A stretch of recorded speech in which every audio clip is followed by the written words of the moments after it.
wa nafa'ana bihi wa bi ulumihi wa bi asrarihi fid dharaini amin ya mujibas sa'ilin ya mujibas.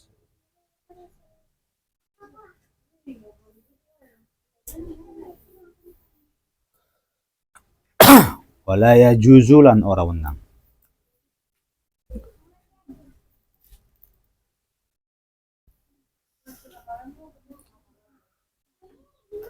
wala yajuzu lan ora wenang apa ayyusarriha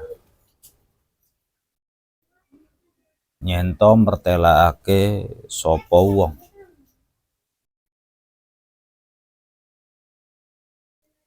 bi khutbati mu'taddatin kelawan melamar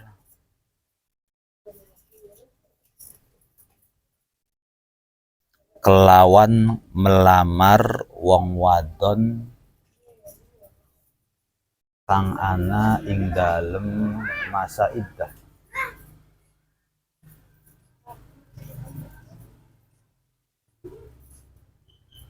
Bi khutbati mu'taddatin kelawan melamar wong wadon kang ana ing dalem masa iddah.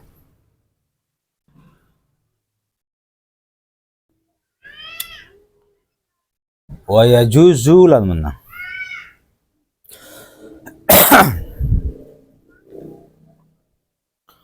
apa ayu arrido nyento nglirihake sapa wong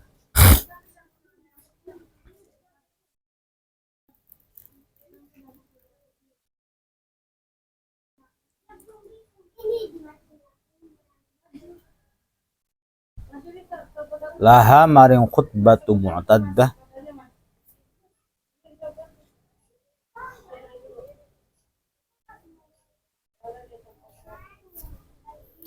wayang kihalan menikahi sapa wong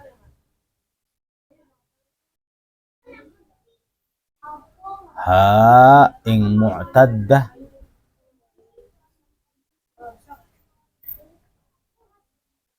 ba'dang qidai iddatiha ing dalem sawise rampunge mu'taddah.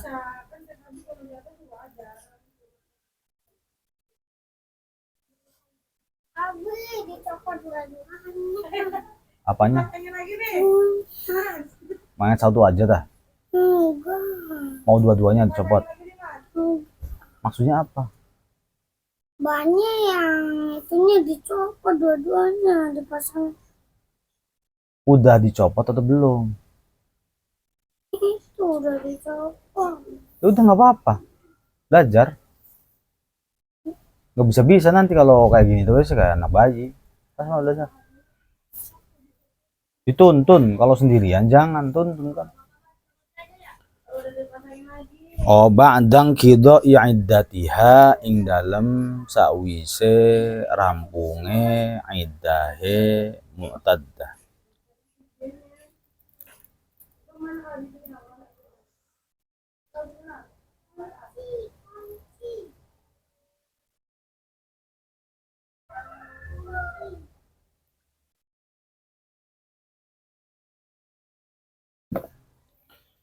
Wan nisa'u utawi pira-pira wong wadon.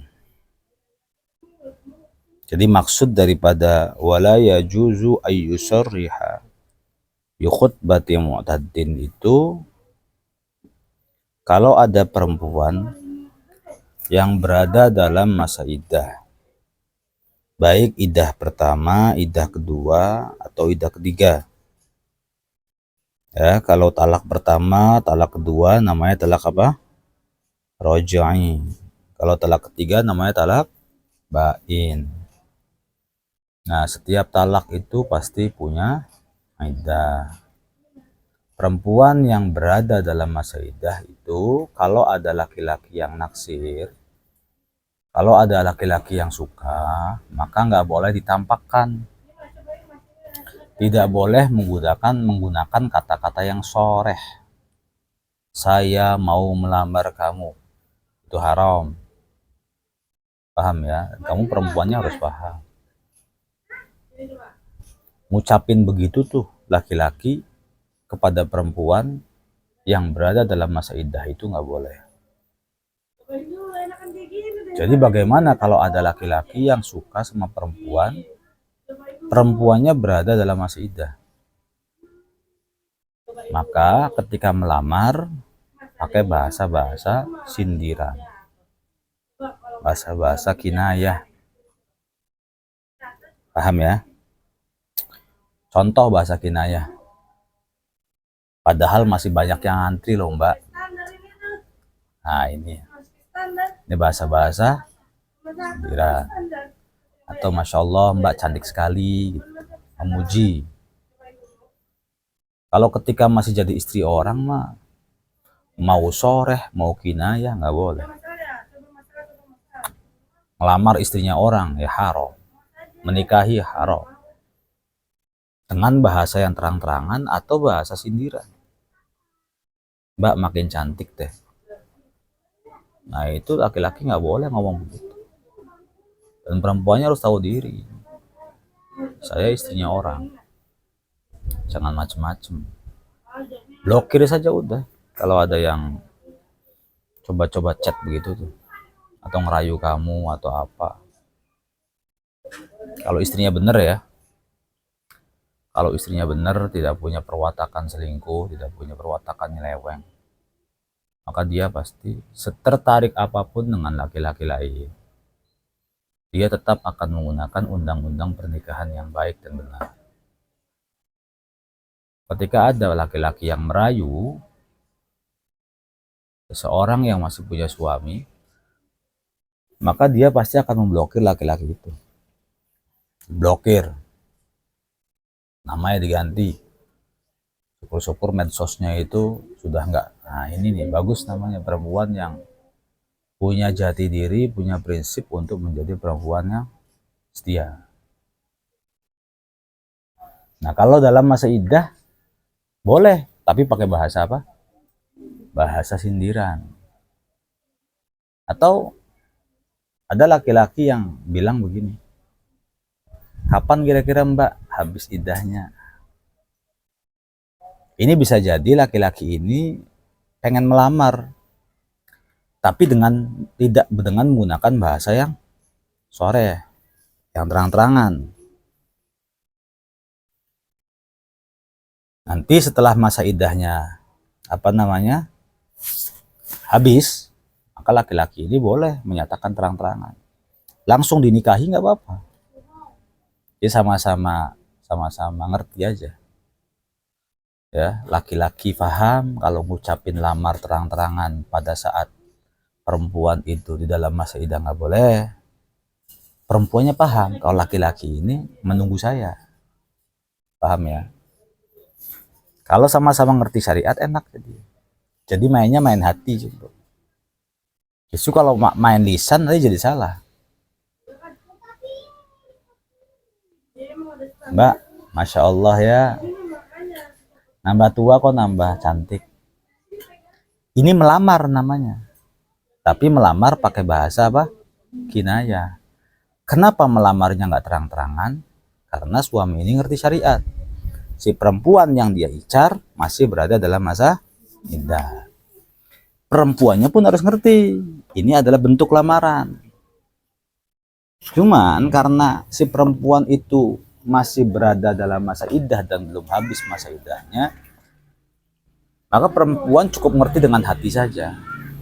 Nah nanti ketika hari pertama masa iddah selesai, si perempuan langsung ngabarin, Assalamualaikum, alhamdulillah masa iddah saya selesai. Besoknya laki-laki yang mengincarnya itu datang ke rumah, langsung nikah akad. Enak begitu. Jadi dalam Islam itu semuanya maslahat. Dalam Islam itu semuanya ingin tidak ada yang dirugikan satu dengan yang lain, dan tidak ada yang mau tersakiti. Makanya Islam itu memberikan sebuah undang-undang, memberikan sebuah aturan yang sangat apik, yang sangat rapi, yang layak digunakan untuk laki-laki, perempuan, gadis, beristri, single parent, sehingga semuanya baik untuk semua kalangan. Kecuali memang ada orang yang punya watak tidak menerima syariat Islam. Ada orang yang punya watak memang hanya mengikuti hawa nafsu saja. Kata siapa nggak boleh. Boleh-boleh aja. Suka sama istri orang boleh-boleh aja. Salah, jangankan suka sama istri orang, Mas. Istri orang yang sudah dicerai dan berada dalam masa iddah, ketika Anda mau melamar pun Anda harus melamar dengan bahasa yang apa? Yang kinayah, yang sama. Wala yajuzu, dan tidak diperbolehkan ayyusarriha bi khutbati mu'taddah. Tidak diperbolehkan seseorang secara terang-terangan melamar perempuan yang berada dalam masa iddah. Apalagi sampai bawa rombongan, bawa kambing misalnya, bawa lemari, bawa kelapa, ya, bawa jamuan-jamuan, bawa makanan. Rombongan ya ada kiainya lah, ada Pak RT-nya lah, ada apanya. Datang ke rumah wanita yang wanita itu baru dicerai 1 minggu sama suami. Dosa semua ini. Nah, kan caranya gimana? Caranya dengan bahasa kinayah. Datang-datang saja. Emang boleh? Boleh. Perempuan yang sedang berada dalam masa iddah itu boleh nerima tamu. Bukan nggak boleh. Yang nggak boleh keluar. Ya. Yang tidak boleh itu keluar. Kecuali kalau ada hajat, ada keperluan, nggak apa-apa. Tapi kalau nggak ada keperluan, bukan kerja. Itu kerja pun harus ada aturannya. Berangkat kerja jam 7, ya. Kemudian pulang jam 4, langsung pulang ke rumah. Jangan ke kafe dulu, jangan ke bioskop, jangan ke mall. Ya, jangan makan dulu di warung Padang, harus langsung pulang ke rumah. Kalau di rumahnya masih ada laki-laki yang bisa disuruh untuk beliin gas, laki-laki itu yang ke warung beli gas. Tapi kalau nggak ada laki-laki, ada juga laki-laki masih kecil, maka ya perempuan itu yang harus keluar untuk beli gas. Tapi jangan ngobrol sama tetangga, jangan apa. Jadi hakikatnya, hukum asalnya, perempuan yang berada dalam masa iddah itu jangan keluar rumah. Kecuali kalau ada apa? Hajat. Paham ya? Tetapi menerima tamu boleh. Jadi kamu pun harus paham, kalau ada laki-laki datang sama temennya atau sama siapa, dia tahu kamu habis dicerai. Gitu. Dia tahu kamu habis dicerai. Mungkin perceraian kamu itu ya terungkap, atau perceraian kamu itu diumumkan dah. Nggak boleh sebenarnya begitu. Cuman ya andaikan ada laki-laki yang tahu kamu habis cerai, lalu dia sama temennya datang ke rumah kamu, kemudian bilang, Mbak, saya suka sama Anda dan saya ingin melamar Anda. Berarti jelas laki-laki ini nggak pakai undang-undang syariat, paham ya? Tapi kalau laki-laki ini datang ke rumah kamu, dia tahu kamu masih berada dalam masa iddah, dan dia bilang, Assalamualaikum warahmatullahi wabarakatuh, sini mau silaturahmi, mau mencicipi kopi yang manis, buatan orang yang manis. Kamu harus paham nih, ini adalah apa namanya, aba-aba, ya. Ini namanya kode ini. Oh, udah ngasih kode, ya makasih.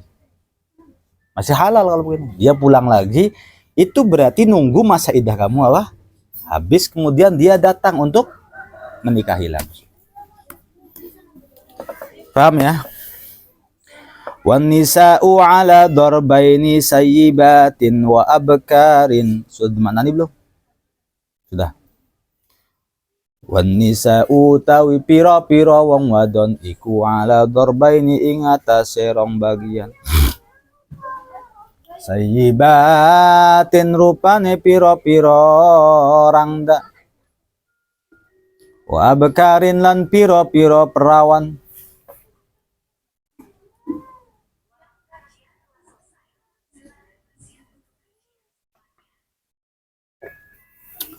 Wal bikru mongko utawi gadis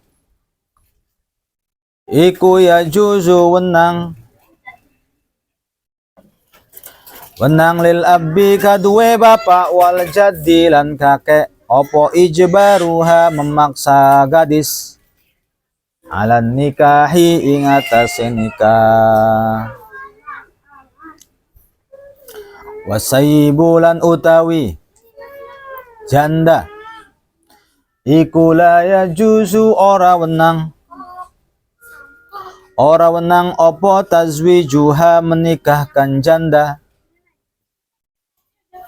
illa ba'da bulughiha angin ing dalem sawise baleghe janda wa idniha lan izine janda. Jadi perempuan itu ada dua, yang pertama adalah single parent janda, yang kedua adalah gadis perawan. Kalau gadis, ayah dan kakeknya tidak boleh. Kalau gadis, maka ayah dan kakeknya boleh memaksa dia untuk nikah. Nikah.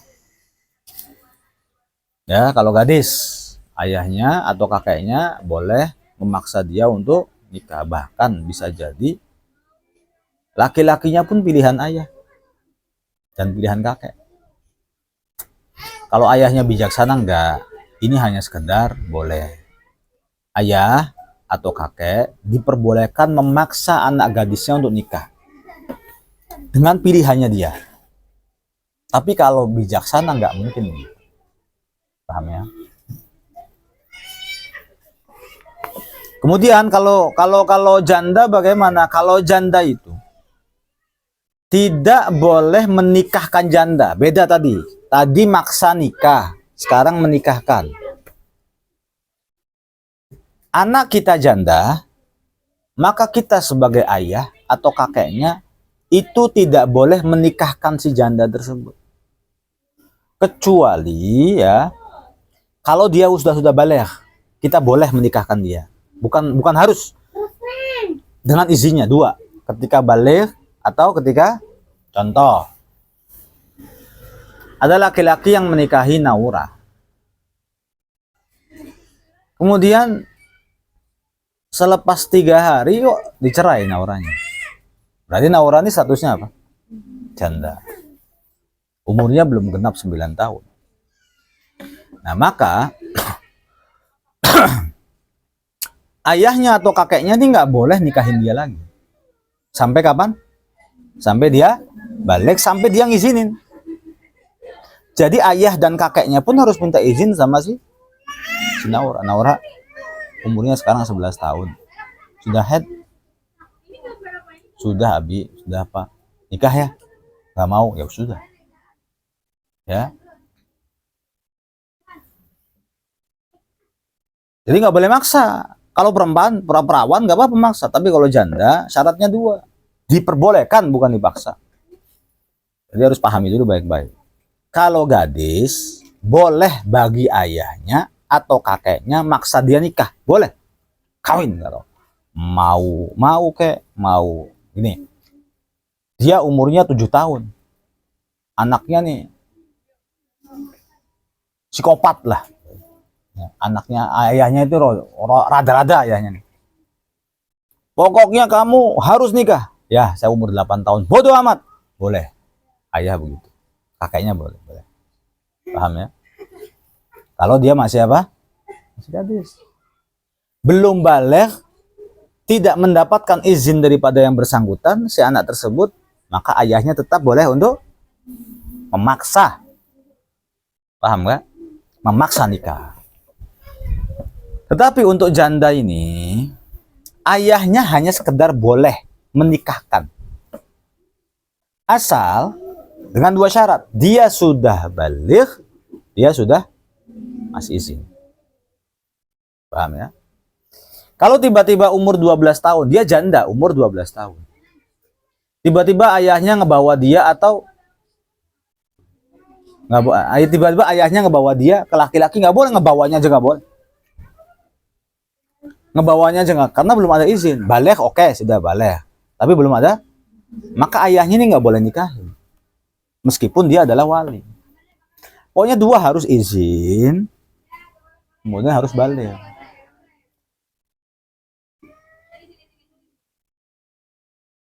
Belum balik ngasih izin. Contohnya Naura. Naura janda. Ngasih izin. Ya, saya dinikahin aja. Ayah nggak boleh nikahin kamu, nak. Kenapa? Karena status kamu janda dan belum balik. Paham ya gitu? Kalau misalnya ayah mendatangkan laki-laki untuk kamu haram. Gitu ya. Kemudian kalau sudah balik tapi nggak ngizinin, sama aja. Umur jandanya dari umur 9 tahun. 6 tahun dia menjanda berarti umurnya sekarang 15 tahun. Sudah balik. Orang tua berhak menikahkan dia, tapi dianya nggak mau, maka nggak boleh ada paksaan untuk si janda. Paham ya? Faslun wallahu a'lam.